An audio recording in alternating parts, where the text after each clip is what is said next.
வணக்கம். நான் சுதர்ஷன் மகேஷ். பீகார் மாநிலத்துக்கான சட்டமன்ற தேர்தல் நவம்பர் மாதம் 6ஆம் தேதி 11ஆம் தேதின்னு சொல்லிட்டு 2 கட்டமா நடைபெறவிருக்கிறது. முதல் கட்ட தேர்தலுக்கான அந்த வேட்புமனு தாக்கல் அந்த டேட் எல்லாம் நிறைவடைந்துருச்சு. அதற்கப்புறமாவும் இந்திய அலையன்ஸ்ல மிகப்பெரிய பூதாகரமான பிரச்சனைகள் எல்லாத்தையுமே நம்ம பார்க்க முடிகிறது. ஏற்கனவே ஏஐஎம்ஐஎம் இந்த கட்சியினுடைய தலைவர் அசாதுதீன் ஓவைசி பலமுறை இண்டி அலையன்ஸுக்கு ஆர்ஜேடிக்கு கடிதம் எழுதியிருந்தாரு. நான் அந்த மாதிரி உங்களோட அலையன்ஸ்ல சேர்ந்து போட்டியிடுறேன் அப்படின்ற மாதிரி கடிதம் எழுதியிருந்தாரு. எந்த விதமான ரெஸ்பான்ஸும் இல்லை அப்படின்றதுனால அவர் தனியா களம் காண்றாரு. பல கட்சிகளும் குறிப்பா இந்திய அலையன்ஸ்ல இருக்கக்கூடிய கட்சிகள் அவர் மேல அசாதுதீன் ஓவைசி மேல வைக்கக்கூடிய குற்றச்சாட்டு என்ன அப்படின்னா, எந்தெந்த மாநிலங்கள்லாம் தேர்தல் நடக்குதோ அங்க அவர் தனியா களம் காண்றாரு. இஸ்லாமியர்களினுடைய ஓட்டை அவர் தனியா பிரிச்சுட்டு போறாரு. சோ இது மறைமுகமா பாஜகவுக்கு உதவியா இருக்குது அப்படின்னு சொல்லிட்டு இந்த பீகார்லயுமே அவர் 100 தொகுதிகள் வரைக்கும் தனியா போட்டியிடுறாருன்றதை நம்ம பார்க்க முடிகிறது. அவர்கிட்ட கேட்கும் பொழுது நான் அவங்க கிட்ட கேட்டேங்க, அவங்க என்ன சேர்த்துக்கல அப்படின்ற மாதிரி சொல்லியிருக்கிறாரு.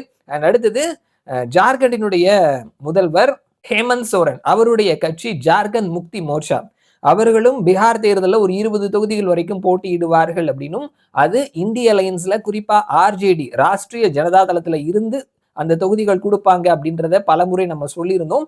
கடைசியில அவர்களுக்கும் தொகுதிகள் கொடுக்கப்படல அப்படின்றதுனால ஜேஎம்எம் அவர்களும் தனியா களம் காண்றாங்க அப்படின்றத சொல்லிட்டாங்க. அண்ட் அடுத்தது இந்திய அலையன்ஸ்குள்ள இருக்கக்கூடிய பிரதானமான கட்சிகள் காங்கிரஸ் அண்ட் ஆர்ஜேடி. இன்னொரு விஷயம் என்னன்னா, இந்த இந்திய அலையன்ஸ்ல அபிஷியலா யாருக்கு எவ்வளவு தொகுதி அப்படின்றத இன்னும் சொல்லவே இல்லை. முதல் கட்ட வேட்புமனு தாக்கலும் நிறைவடைஞ்சிருச்சு. ஸோ இந்த நேரத்துல காங்கிரஸ் அண்ட் ஆர்ஜேடி 2 பேரும் நேரடியா 9 தொகுதிகள்ல நேரடியா மோதுறாங்க அப்படின்ற செய்தி நம்ம பார்க்க முடிகிறது. முதல் கட்ட வேட்புமனு தாக்கலுக்கு அப்புறமா. ஸோ இப்போ வரைக்கும் நம்ம பார்க்கும் பொழுது 9 தொகுதிகளில் காங்கிரஸ் வெர்சஸ் ஆர்ஜேடி அப்படின்னு சொல்லிட்டு களம் இருக்குது. அதுல முக்கியமான தொகுதி காங்கிரசினுடைய மாநில தலைவராக இருக்கக்கூடிய ராஜேஷ் ராம் அப்படின்னு சொல்லி அழைக்கப்படக்கூடிய ராஜேஷ்குமார் அவருடைய குடும்பா அப்படின்ற தொகுதி. அவர் தான் இப்போ அங்க சிட்டிங் எம்எல்ஏவா இருக்கிறாரு. 2 முறை தொடர்ந்து அங்க வென்று அங்க களத்துல இருக்கிறாரு. ஸோ அவரை எதிர்த்து ஆர்ஜேடி அவர்களினுடைய வேட்பாளரை களமிறக்கி இருக்கிறாங்க. களமிறக்கிறதுக்கான அந்த பிளானிங் அப்படின்றது நடந்துட்டு இருக்குது அப்படின்ற விஷயங்களையும் பார்க்க முடிகிறது. ஸோ இப்போ வரைக்கும் நம்ம பார்க்கும் பொழுது 9 இடங்கள்ல காங்கிரஸ் அண்ட் ஆர்ஜேடி 2 பேரும் களத்துல சந்திக்கிறாங்க. அவங்க கிட்ட கேட்கும் பொழுது இது ஒரு ஃப்ரெண்ட்ஷிப் மோதலுங்க அப்படின்னு சொல்றாங்க. எப்படிங்க ஒரே கூட்டணியில இருந்துகிட்டு தனித்தனியா போட்டியிட்டு ஃப்ரெண்ட்ஷிப் மோதல்னு சொல்லுவீங்க? மோதல் தான் அப்படின்ற மாதிரி காங்கிரஸ் ஸ்ட்ராங்கா சொல்லிட்டாங்க. இன்னும் ஒரு படி மேல காங்கிரசினுடைய பீகாரினுடைய மெம்பர்ஸ் தலைவர்கள் அவர்கள் சொல்றது என்னன்னா, இந்திய அலையன்ஸ்ல ஆர்ஜேடி வேணாம், அவங்கள கழட்டி விடுங்க. சென்ட்ரல்ல நம்முடைய கூட்டணியில ஆர்ஜேடி வேணாம் அப்படின்றத சொல்லியிருக்கிறாங்க.